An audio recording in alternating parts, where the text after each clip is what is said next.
Salam, perkenalkan nama saya Tamrisen Benu, NIM 1.02 2022 0055, kelas A semester 1, Prodi Pendidikan Kristen Anak Usia Dini.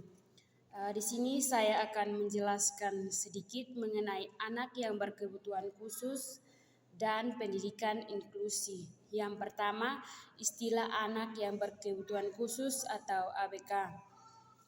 Menurut Warnock, menggunakan istilah Special Education Need atau pendidikan berkebutuhan khusus untuk menerangkan pendidikan bagi anak yang menyimpang dari perkembangan normal.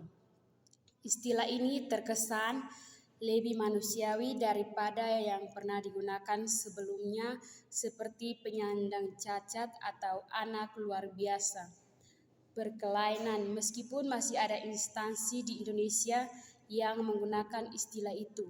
Istilah berkebutuhan khusus menonjolkan upaya pemenuhan kebutuhan pendidikan yang dirancang dan dilaksanakan secara khusus berbeda dari anak biasa, bukan pada kelainan atau kecacatannya. Pentingnya ditegaskan bahwa kategori anak yang berkebutuhan khusus adalah anak yang mengalami hambatan perkembangan seperti fisik, kognitif, intelektual, bahasa, emosional, dan sosial, sehingga membutuhkan pelayanan pendidikan secara khusus. Perkembangan dan kebutuhan akan layanan pendidikan khusus adalah satu kesatuan. Anak yang mengalami kecacatan tetapi tidak membutuhkan layanan khusus bukan disebut anak yang berkebutuhan khusus. Anak berbibir sumbing, mata juling, gagap, tangannya hanya 3 jari bukanlah anak berkebutuhan khusus. Yang kedua, mengenai jenis anak yang berkebutuhan khusus. Anak berkebutuhan khusus ada banyak jenis dengan derajat penyimpangan berbeda-beda. Kita mengenal gangguan penglihatan atau tunanetra, gangguan bicara dan mendengar atau tunarungu, keterbelakangan mental atau tunagrahita, kelainan tubuh atau tunadaksa, gangguan emosi dan perilaku atau tunalarasi, cacat ganda atau double handicap, termasuk anak berbakat. Pada dasarnya, gangguan-gangguan itu melibatkan intelektual, bahasa, emosi, sosial, dan fisik motorik.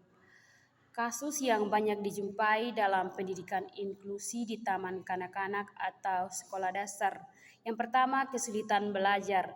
Anak dengan kesulitan belajar memiliki ketidakmampuan belajar yang signifikan dibandingkan anak sebaya lain pada umumnya. Ada 2 jenis kesulitan belajar, yaitu bersifat development dan akademis. Jenis pertama adalah hambatan dalam perhatian, memori, berpikir, kekurangan bahasa. Jenis kedua adalah kesulitan bahasa, membaca, mengejar, dan matematika. Yang kedua, gangguan pemusatan perhatian dan hiperaktivitas. Gejala utama gangguan perhatian dan hiperaktivitas adalah ketidakmampuan memusatkan perhatian impulsif, kurang mampu berinteraksi dengan orang lain, koordinasi motorik yang kurang baik. Yang ketiga, autisme. Autisme artinya sendiri.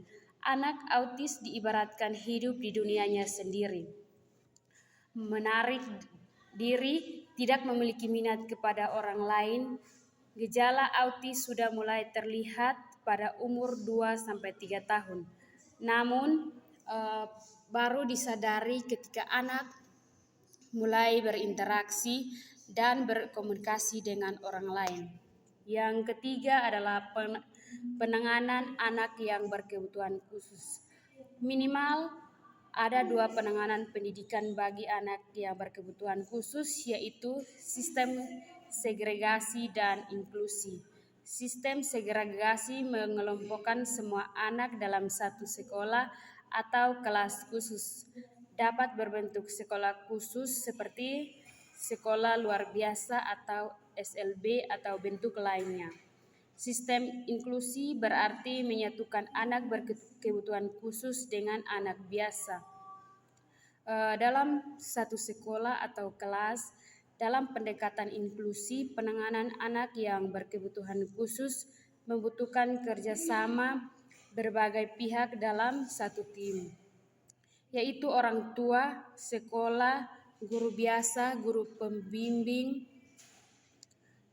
khusus, ahli seperti dokter, psikologi, ahli PLB, dan ahli gizi, dan terapis. Yang pertama, langkah-langkah penanganan di TK atau PAUD. Penanganan anak yang berkebutuhan khusus di TK atau PAUD meliputi beberapa tahap, yaitu mengenali atau identifikasi masalah anak melalui observasi dan wawancara, prapendidikan asesmen kebutuhan, konsultasi kasus, perancangan program pendidikan, pelaksanaan program, evaluasi hasil belajar, dan tindak lanjut. Dalam sistem inklusi, rasio anak berkebutuhan khusus dengan anak biasa dalam satu kelompok di TK atau PAUD atau SD harus dipertimbangkan masak-masak. Yang utama ialah pertimbangan derajat hambatan atau gangguan setiap anak yang diterima.